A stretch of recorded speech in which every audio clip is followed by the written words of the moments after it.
we have a podcast. Diving deep into all things Texans, both on and off the field. Here's Sean Pendergast and Pro Football Hall of Famer, the General, John McClain. Welcome to Houtopia. Hey everybody, welcome in. It is the Houtopia Football Podcast, the middle of the week episode here, heading into week 4. The Steelers coming to town for J.J. Watt and his Ring of Honor induction. That's why they're coming, and they're going to play a football game against the Texans too. And we'll get into all that and all the good vibes going on around the Texans right now. We got a mailbag as well. We've got a bunch of mailbag questions that we'll get to on the show. I'm Sean Pendergast, one half of Payne and Pendergast Sports Radio 610, alongside my good friend, the Hall of Famer, and our senior columnist at sportsradio610.com, John McClain. John, I don't know if you're feeling it, if you're getting some of that vibe, either on social media or people you talk to. I know you had a function today. This is the last 2 days on the heels of that upset win over Jacksonville is by far the most optimistic Texan fans have been since the end of the 2019 season. So far, I hope the bubble doesn't get burst. We've only watched them win one game, but Jacksonville started terribly last year, bounced back over the last part of the season. Of course, got the second round of the playoffs, but they can't beat the Texans when they host them. And it's amazing. They can't beat them almost at all. It's 10 of the last 11. But, yeah, people are pumped about the Texans. They're pumped about the Astros because the Astros actually won a game that counted. Yeah. As far as the Texans go, John, and the win over Jacksonville, like they beat Jacksonville every year in Jacksonville pretty much for the last 5 or 6 years. But I think, a lot of it has to do with C.J. Stroud. I think that this is the first one of those teams, at least in the last 3 or 4 years, that has had a young quarterback, super excited. I guess in the last 3 years since Deshaun was here, that they're really, really excited about. We got a lot of correspondence on the show today, either on the phone or on the text page or whatever, of people going, yeah, you know what? I'm not expecting them to win a Super Bowl or anything, but I'm excited about the quarterback. And the other thing they said, John, is they're fun to watch. You know, this team has been fun to watch so far, even in the games they lost. Probably not so much Baltimore, but definitely Indianapolis, where CJ had the 384 yards passing, is that I think people are starting to feel like, okay, this has at least the initial indications that a good football team is on the horizon. I think Albert Breer used the phrase, the light is at the end of the tunnel right now for the Texans. Well, they won one game, and I'm glad that a lot of people are excited. I want to see them win another one. If they beat Pittsburgh, I'll be pumped about them this season. But, boy, Jacksonville, they just handed it to the Jaguars. 20 points. You know, I thought they'd get beat by 20 points. They all played great. Secondary, without sacks, without a lot of hits on the quarterback. Secondary still played well. Offensive line played better than anybody could have anticipated. Could get really ugly Sunday with T.J. Watt and Alex Highsmith. But they should be able to bask in the victory. People I saw say, don't get carried away. We're getting carried away for 1 week. This time next week, people may be thinking Nick Caserio should be fired again because a couple of guys he drafted got hurt. But right now, it's a good feeling all over the stadium. Yeah, it's just been such hell the last 3 years. If anybody comes at me saying, "Man, I pump the brakes. It's only 3 games," they can go to hell. Honestly, like I'm gonna enjoy this. Not just the win, because like I said, they've beaten Jacksonville before. I'm gonna enjoy the fact that it's the guys who affected that win most prominently are guys that you feel are going to be on this team 5 years from now, 6 years from now. It's not Rex Burkhead running for 140 yards against the Chargers. It's not Tyrod Taylor at quarterback. It's a lot of fun, man. And along those lines, well, before we get into some of the odds on some of the awards, because I think that's indicative too of some of the maybe stock up aspect of the Texans right now, Jalen Pitre should be coming back this week. John, how important is that for the Texans this weekend against the Steelers and overall for the coming season? Well, I think it is overall. They didn't miss him in the game Sunday. You know, Eric Murray and MJ Stewart, the backup safeties, they've made big plays in the first 2 games that have forced turnovers. And but it'll be first time they've had Pitre and Ward, their starting safeties, at the same time, and they'll need them. You know, Steven Nelson has played really, really well. He's been good at corner. Yeah. And Nick probably should have given him a bigger raise. He's going to know he's going to play like this. And I thought the backup, Shaquille Griffin, played well. They didn't look like against Jacksonville, at least, like they missed Derek Stingley Jr. and Tavier Thomas. We don't know when those guys are going to be back. We don't know when Laramie Tunsil is going to be back. They were acting like he's going to play, but D'Amico said something in one of his interviews last week about Tunsil, and I thought at the time, that's strange, but I thought he was coming back, that he had an issue, and I think he said something like he took care of it or we took care of it, and that makes me think, was there some kind of procedure done on his knee? And if that's the case, he might be out another game or two, but not worried about IR. The best thing about this game is when it's over, I'm guessing they're going to get Titus Howard back. I'm guessing they're going to get Juice Scruggs back. And I've watched Jarrett Patterson super slow motion now every game, and I think he's played pretty well. Will they keep him in center? Will they move him left guard? Will they put Juice Scruggs back at center? Will Josh Jones go to left guard? But they need those linemen back, and they are coming off their best game. It's weird when you see a team rush 86 yards and 3.3 a carry, and you're like, wow, that's great. Boy, yeah, they were a real juggernaut in the run game with 86 yards. But, they did enough, John. They had a few negative plays in the run game, but I thought towards the end of the game they ran it when they needed to. It was a couple hard, tough run plays by Dameon Pierce that set up the 3rd and 3 that was the deep shot to Tank Dell. If it's 3rd and 9 or 3rd and 11 on that series, you're probably not doing play action deep shot to Tank Dell. So if they can, I'm not expecting them to run for 150 yards, but if they can just stay ahead of the chains, it's pretty evident right now they've got a quarterback that can move the ball through the air. And it's really, really good, John, most importantly, on 3rd down. C.J. Stroud is 1st or 2nd in damn near every category in the NFL on 3rd down. Yards, touchdowns, yards per attempt, no turnovers. He's been excellent on have-to-have-it downs for this team. And along those lines, John, odds check. C.J. Stroud is the new favorite for Offensive Rookie of the Year in the NFL for the 2023 season, plus 250. This is where I would queue up Kool and the Gang celebration right now if I had a DJ sitting here right next to me.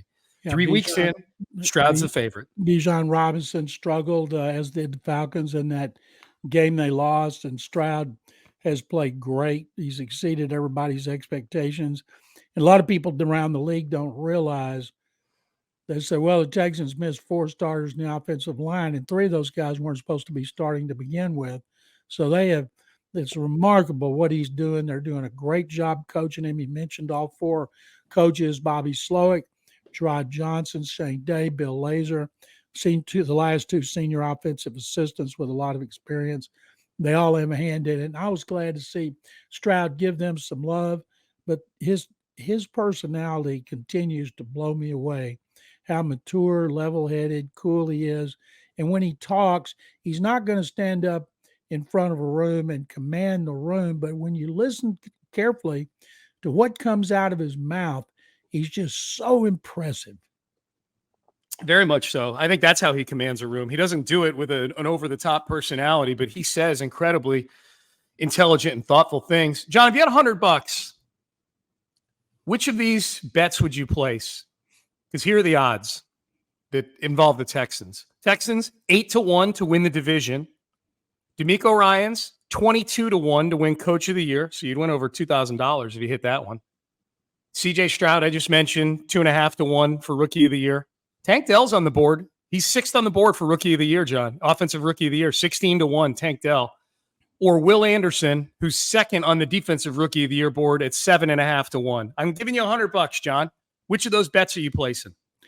Anderson being one of the top 2, and he and Jalen Carter. Carter is going to get it already because he gets so much attention playing for an unbeaten team in a big media market that gets a lot of national attention and plays national games. Will Anderson doesn't. So even though he's one of the top 2 and went into the season as the favorite, I would say Stroud has a better chance because he's a quarterback. You don't see many quarterbacks winning Offensive Rookie of the Year, and you don't see receivers very seldom.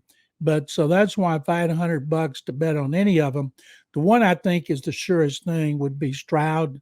But the one that's a long shot, if they were to win the division, D'Amico's going to be Coach of the Year, maybe Coach of the decade. Yeah, he's 8th overall on the board right now for Coach of the Year. So this win This win has garnered the Texans and C.J. Stroud and DeMeco Ryans a lot of attention with the folks in Vegas. Well, they deserve it. They may be this time next week. We may talk about him getting hurt or getting sacked 5 times, but this week they've gotten a lot of well-deserved attention in a lot of places, and I'm happy for them because they worked hard to get that recognition. You and I are going to obviously preview the Steelers coming to town in the next episode where we kind of lay out all the storylines for the game. But what are your early thoughts as you've started to kind of examine this? I'd imagine you watched the Steelers on Sunday Night Football against the Raiders. They seem to at least get a little bit of consistency going offensively, whereas Kenny Pickett through the first 2 games had been maybe the worst quarterback in all of football.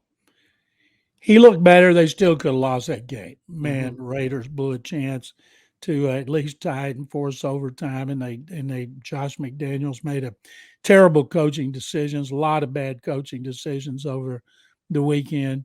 And I thought still it's the pass rush. When I look at George Fant and Josh Jones at tackle, let's see now, TJ Fant, who's going to get the edge there? Alex Highsmith, who's going to get the edge there? They've got some injuries, but George Pickens, he can catch the ball deep.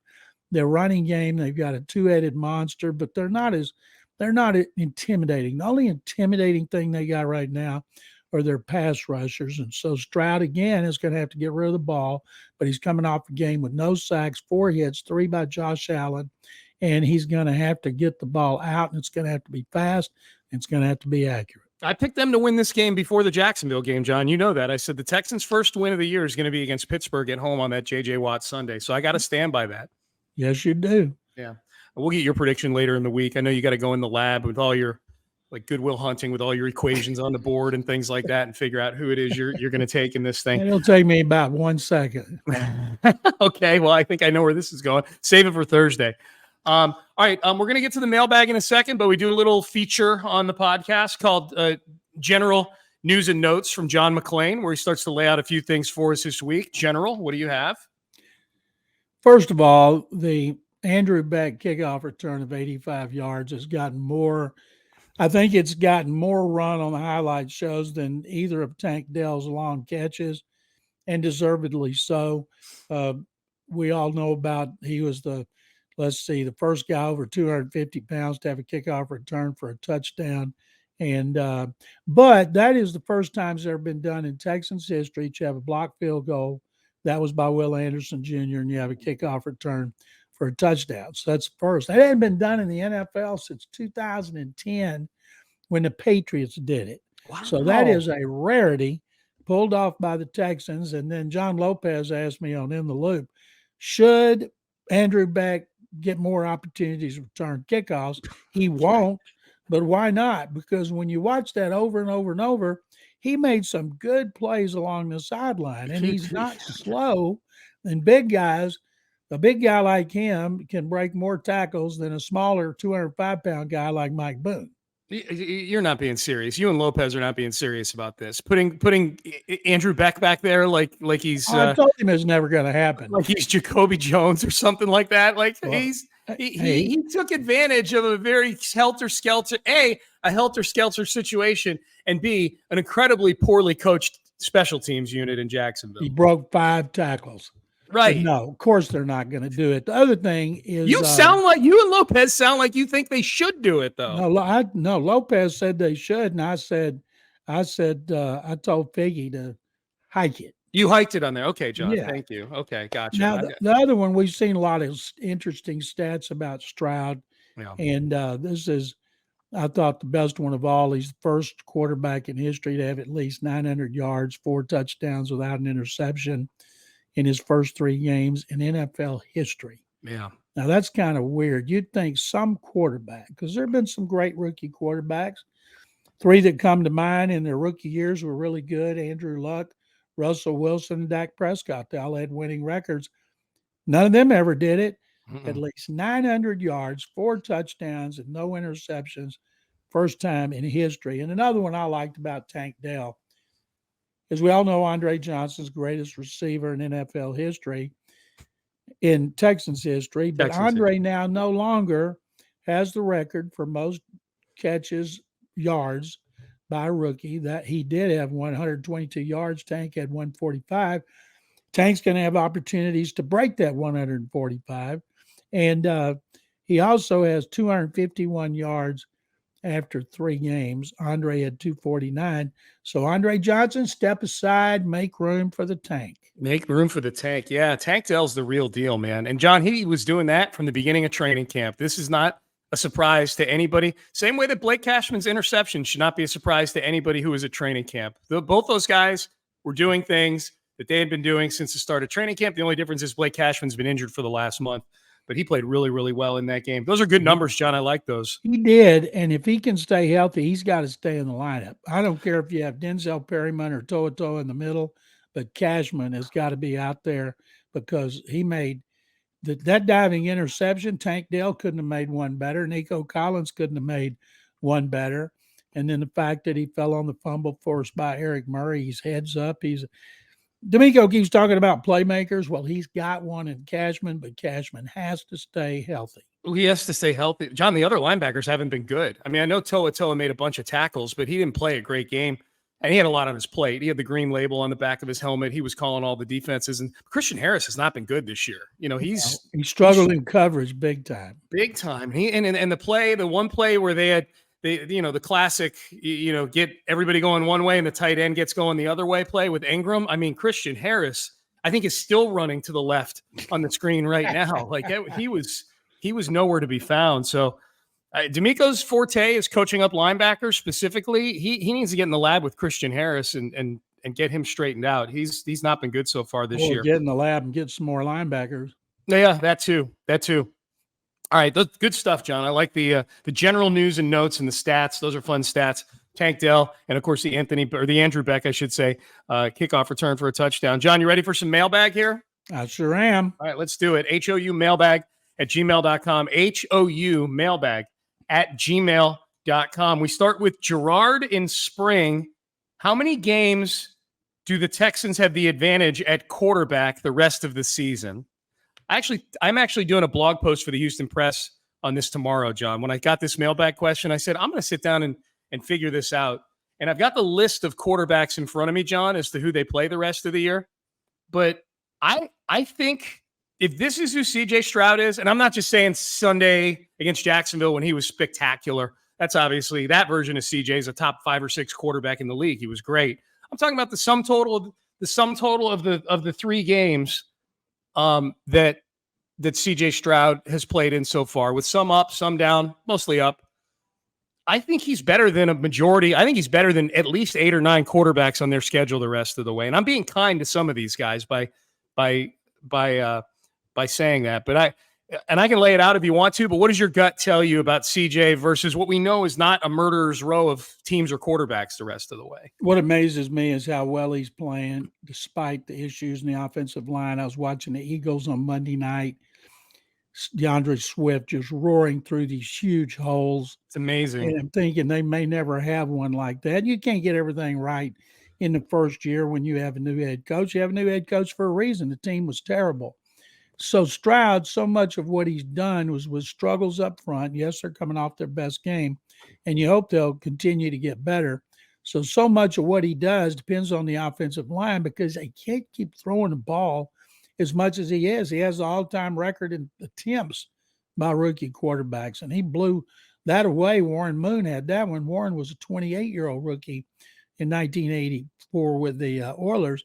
And so I'm going to say he's probably as good or got a chance to be better than I have. If you go ahead and let's go over them. You go through the list. I'll say yes or no. You say yes or no. Just gut reaction. Okay, I'll go in order. Kenny Pickett. Better. Desmond Ridder. Better. Derek Carr. I can't say better since he's had some great years. That's fine. Bryce Young. Better. Baker Mayfield. Boy, Baker looked really bad, but I'm going to say better. I think anybody in the league would take Stroud over Baker. Joe Burrow. Not as good. No, but Burrow's banged up. I mean, that's, we'll see. It's week 10. He's got time. Josh Dobbs. Better. Trevor Lawrence. Can't take him over a generational quarterback. Yeah, I can't either. I'm the same with you. You and I are the same so far on these, John. Russell Wilson. Boy, he's been to Super Bowls and everything else. Right now, I would take He Stroud. sucks. I would too, John. He's one of the worst quarterbacks in the league. Zach Wilson. Well, that's a hard one. Trevor Siemian. Time the Texans play, he'll be the quarterback. He might be. They just signed him to the practice squad. Let me finish these out, John, because this is proving our point here. They've got 2 games against Tennessee. Ryan Tannehill, and by then it could be Malik Willis or Will Levis, or does it even matter? Stroud's better than all those guys. He's better than all of them. Unless Steve McNair comes back or Warren Moon, he's going to be better. Deshaun Watson. I'll take Watson. Yeah, I will too. Anthony Richardson. Stroud. Yeah, that's 10. John, that's 10 out of the 14 games. You just said better.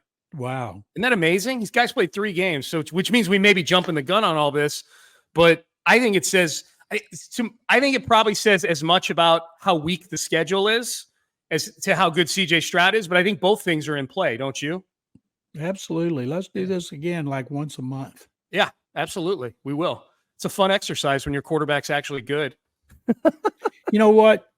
He didn't play bad in the first game, and in his second game, he played really well. He didn't get much attention, but now because they blew out the Jaguars, people nationally are starting to praise the heck out of him. And to me, right now, there's no comparison between him and Bryce Young and Anthony Richardson because they're hurt. But boy, neither one of them. Richardson was impressive running the ball, as we knew he would be. But right now, Stroud's all about throwing the ball. And last time I looked, quarterback's supposed to win by throwing. Yep. By the way, John, Bryce Young's odds on Rookie of the Year, Offensive Rookie of the Year, Ooh. 40-1. Stroud's 2.5-1. Well, Bryce he can make a big recovery. He can. He's got 14 games. We'll see. All right, Matthew Kasecki has a Deshaun Watson question. What's the most likely scenario? Watson plays all 17 games and Stefanski coaches all 17 games this year. Watson gets benched for rookie Dorian Thompson-Robinson, who looks better than Watson. Or 3, Watson and DTR both crap out and Stefanski gets fired at the end of the year. Number one, Watson's coming off a great game. He was fabulous. And he didn't have Nick Chubb, and it didn't matter. Defense was great. He was great. Everybody feeling better about him and Stefanski. It could change, but I'm not going to say any of the others when he's coming off such an impressive performance. Yeah, I'm with you on that. I've thought all along Deshaun's going to be back to close to normal this year. I think what affects him the most come a month from now is the weather coming off of the lake there up in Ohio. I think that's probably a bigger impediment to him putting up big numbers than him not grasping the offense or anything like that. And the division games are all outside. Yeah, they are. Yeah, it ain't just Cleveland. It's Baltimore. It's Pittsburgh. It's Cincy. No doubt. Charles Honeycutt, I know it's still early, but I'm very happy that we picked CJ Stroud as our QB. He seems to be the QB that fits very well on our team thus far. In a way, I guess we have to thank Lovey for winning our final game last year. That's the entire mailbag question, John. There's no real question, just an ode to Lovey Smith right here from Charles Honeycutt. But we had a few emails like that in the mailbag of people. And I think the point is, I guess the point with all this is like, okay, when you're trying to tank, nobody knows. You know what I mean? Like when you're trying to lose games to get the first overall pick, unless it is Trevor Lawrence versus all these other guys, nobody knows, you know? Nobody knows and nobody tanks. You know, people thought Arizona tanked and they just beat the Cowboys. Maybe the Cowboys are tanking so they can get a replacement for Dak Prescott. Yeah. Derwin and Cypress, how much credit do the coaches deserve on Sunday versus players? Are we not giving D'Amico enough credit for the adjustments made? Or was it Ward, Stroud, Anderson, Beck, Cashman? Were they the majority of the reason? Because I don't think the Jags played to lose. They got outplayed and outcoached. Definitely not used to that in definitely not used to that in the H football wise. What did you think of the coaching job on Sunday, John? I gave the coaching an A on my report card. D'Amico's in charge of overall, but he makes the calls on defense. Bobby Slowick, as the offensive coordinator, makes the calls. Gerard Johnson, quarterback coach, spends the most time with Stroud during the week. Then Shane Day and Bill Lazor, senior offensive assistants, they figure in the formulation of the game plan. Even Ben McDaniels, Josh's brother, he's the passing game coordinator, and he's a wide receivers coach. So it's obvious Stroud, in his progress, those guys are coaching the hell out of him, or he wouldn't be making it. Yeah, they're doing I was really critical of Slowick after the Colts game mostly because of the way he managed the second half of that game. It was just, I just thought lack of urgency, and I just thought poor game management and poor clock management, and that really bothered me because I feel like that's the easiest thing to do is make the right decision as it pertains to the clock, and so I was real critical of him, but he's restored a lot of faith for me in the game on Sunday against Jacksonville, especially with all the missing pieces. And I think the fact too that this receiver room, which I always thought was better than the critics gave it credit for, but I didn't think it'd be this good. I think Tank Dell would be this impactful early on, and that Nico would look like a number one wide receiver, and that Robert Woods would be such a reliable target for Stroud. That's been a really nice, I think, complementary trio of receivers stylistically, John. You got the big guy in Nico over the middle. You got Woods, who's kind of the cagey vet, and you got Tank Dell, who he's a deep threat, but he gets open all over. He's a lot like Will Fuller in that way. Fuller was, I thought, very underrated for his ability to get open over the middle and make all sorts of catches. Hopefully he just stays healthier than Will Fuller did. Nico Collins spent a lot of time in the weight room because he's breaking a lot of tackles. Now he's got to be able to stay healthy, because I'll guarantee you, considering his penchant for getting hurt, his first 2 years, people are holding their breath. But when guys have a chance to make big money, they have a habit of staying healthy. And Nico's been tremendous in that play right before the first half for 29 yards. He looked, I thought he was going to run out the clock trying to fight for the goal line, but it worked out perfectly. Let me go back to the coaches. One of the things I like so far, you got rookie head coach, rookie coordinator, and rookie quarterback. So they're going to make mistakes. The key is, do they learn? They had the clock management problems with the timeouts in the first game. They admitted it. Haven't had an issue since. That second game where Slowick was too conservative when they were trying to come back late in the third quarter, handing the ball off, they're not doing it. So that's what I like, is you don't see repetition when it comes to mistakes, as long as we're not talking about penalties in the offensive line. No, this seems to be a smart football team. Where the most important places are to be smart. I feel like some of those leaders on defense are really smart football players. Jimmy Ward, Toa, I think he's a smart football player. Obviously, C.J. Stroud, really, really smart quarterback. And then the coaching staff, I've been very impressed just in listening to these guys and just watching this team play. This team does not play. They're an inferior team in many ways, talent-wise, to other teams in the league. But I don't watch this team play and go, this is a dumb football team. Whereas I've watched some versions of the Texans the last few years. I said, this is not a smart football team, nor a smart coaching staff. Just is what it is. Chris in the ATL, frequent emailer to the mailbag. Chris, we appreciate you. If the Astros miss the playoffs, Dusty is gone, right? I think if they miss the playoffs, Dusty will be gone. I have no way of knowing, but Jim Crane's not going to sit on his hands if they don't make the playoffs, because he knows they're good enough. And the way they stunk it up against the Royals and the A's at home, which is so confounding, be 3 games under 500 at home, go to Seattle, and then they look like the old Astros, and you're banging your head on the wall saying, where have you been? Why did you wait?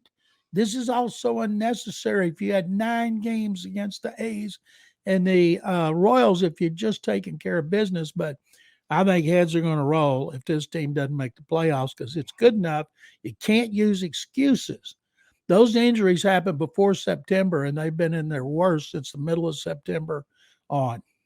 Yeah, these are playoff games right now, John. These Seattle games, they're absolutely playoff games. By the way, Chris says, on a totally unrelated note, I heard John mention the Arrows and his history covering them in one of the previous episodes. Just wanted to share a jersey pick from their inaugural season. He attached it to the email that he still owns today. He used to love going to the games as a kid, he says. Loves the Arrows. Go on sportsradio610.com, and I got a long column of remembrances of my 2 years of covering them. Nice. Like it. All right. Roman on the north side, John. I like this one. Guys, I know the Texans aren't winning a Super Bowl next season, but CJ's start to the season has me excited that they're moving in the right direction. So what are the chances that these small incremental steps happen this season? Okay, there's 4 of them, John. These are fun. What are the chances we at least have a discussion about a game getting flexed into primetime late in the season? Maybe one of those Tennessee games, or maybe the Deshaun Christmas Eve game. Just discussion. It doesn't happen, but we don't sound silly discussing it. No. Okay. What are the chances that we are in the in the hunt column for the playoffs with like 3 weeks to go in the season. You know, they got the division winners. That's what you want to see. In as the wild card, and then they've got like the 5 teams that are in the hunt. John, by my estimation, I think if they're like 6-8 with 3 weeks to go, they'll be in that column. So what do you think? Why not? Okay. Boy, you sound really emphatic about this, John. How about this one? Head coaching hot lists include Bobby Slowick or some other Texans assistants after the season. I don't think it's going to happen with Slowick being a coordinator for 1 year, even though he's a disciple of Kyle Shanahan and his system. I think Bobby's going to have to be here 2 or 3 years, and just marked improvement. Like Sean and I both picked them to win 6 games. If they do that, that's not going to get you ahead in interviews. But next year, if they're competing for the playoffs, and right now this division doesn't look like it's going to be special next year either. It's definitely winnable. Then after they have some success and make the playoffs, yes, people are going to be looking at Bobby Slowick. Last one, chances that either CJ or Will is the favorite down the stretch for one of the 2 Rookie of the Year awards. Well, I think both of them. Yeah, I think both have a chance right now. Will's number 2. He went in number 1. Jalen Carter has got to stay healthy because he's on a Super Bowl team that's trying to go back, and he's on a great defensive line with a lot of talent. So that's going to help him make big plays. Will Anderson doesn't have those luxuries. He gets so much more attention. But I think CJ right now would have the best chance if he can stay healthy, especially with his receivers playing as well as they are. And imagine what can happen if they get their line intact and they start getting an effective running game like they had before Dameon Pierce went down for the season with 4 games left. Yeah, I just love that question. Those 4 things. I mean, those are 4 things that no team that has Super Bowl aspirations gets excited about these things, but a team that had to deal with David Culley, Lovie Smith, Jack Easterby, all sorts of chicanery, Davis Mills for 2 years. These are all things that are fun, John, that Roman sent in. And absolutely. That have not been in the mix for the last couple of years. So I like that question a lot, especially the one with the in the hunt graphic. That just appeals to my desires for this season. Last one, Jim from Northern Michigan says, thanks guys. You're killing it every week on the podcast. He says, he also thanks us for getting you a new mic, John. He was one of the ones complaining about our levels on the podcast. So, thanks from Sorry Jim about that. Northern Michigan. That's okay. He's very happy. He loves the pod. Says, I don't know how it works with trainers and minor coaches, whatever that means, but do all these injuries mean there's an issue with the Texans coaching staff or trainers? Surely they should adapt to individual player needs. Take the coaching staff out of it. Like I do get that a lot. Like at what point with all these injuries do we point the finger at the training staff? It's the same training staff they've had for a long time. It's the same doctors they have from the Houston Medical Center. Yeah. They're among the best in the country, and there's a lot of teams that got a lot of injuries. I went over ESPN's where they do a thing every week with their beat guys about stock up and stock down. Mm-hmm. And so many of them were the offensive lines because of injuries. I was amazed at how many teams now, none have the injuries that the Texans do, but so many when a team loses, it's because of the line and problems up front. Oh yeah. It's some of the injuries this year have been wild, man. And I do wonder how much of it has to do with how teams are managing training camp and holding guys out of games. And it has a lot to do with it. And I'll tell you what, I went to on Saturday at Oakhurst Golf Club, the 70th birthday party for Vernon Perry, the great Love You Blue safety. Vernon still has NFL's all-time record with 4 picks in a game against the Chargers when they pulled a huge upset. And a lot of the former Oilers were there. And we're talking about injuries. And guys today, they take it so easy on them compared to the way they used to. And yet there's not any more injuries back then than there are now. Yeah. And they think it's because they don't get as much time hitting. They think specifically the offensive line, which they need a lot of hard work building up to when the season starts, and they don't get it. They think it's hard work. And then tonight, on Tuesday night, I'm going to the Houstonian for the wrap party for the Bum Phillips Love You Blue documentary that'll be out in December. And I'll be around a bunch more of those former Oilers. And we'll be talking about a lot because they're blown away, too, by how many guys get hurt today compared to when they used to have full contact 2 days, 3 hours, twice a day. And they all say there's just as many today or more.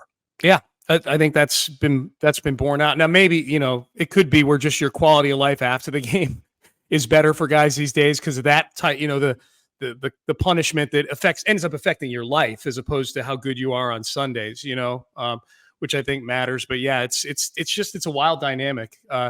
It's never going to change either. The load management. No, it's not. Well, it's collectively bargained now, it's for the most part. So you're right. It's not going to change. John, what do you got going on sportsradio610.com? I have an Astros column on sportsradio610.com. I have a Texans column on CJ Stroud. I'm going to have another Astros Thursday. I'm going to have another Texans on Wednesday. And on Friday, I'll have my 5 things to watch against the Steelers. And it's J.J. Watt week.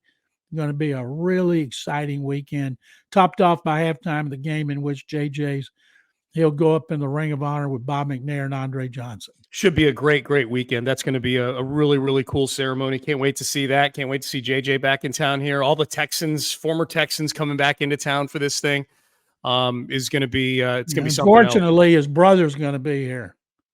Well, maybe he'll be distracted, John. Maybe TJ will be maybe he'll ease up a little bit. Yeah, sure. You know what would really make it a nice day for JJ is if he let TJ let the Texans win and just make it a beautiful day all around for all of us. Maybe he'll do. JJ's pulling for Pittsburgh over the Texans. Ooh, because it is his brother, and his other brother played for him too. He did. I know. He's big on family, but he is. I know he loves the Texans. He loves D'Amico. Big fan.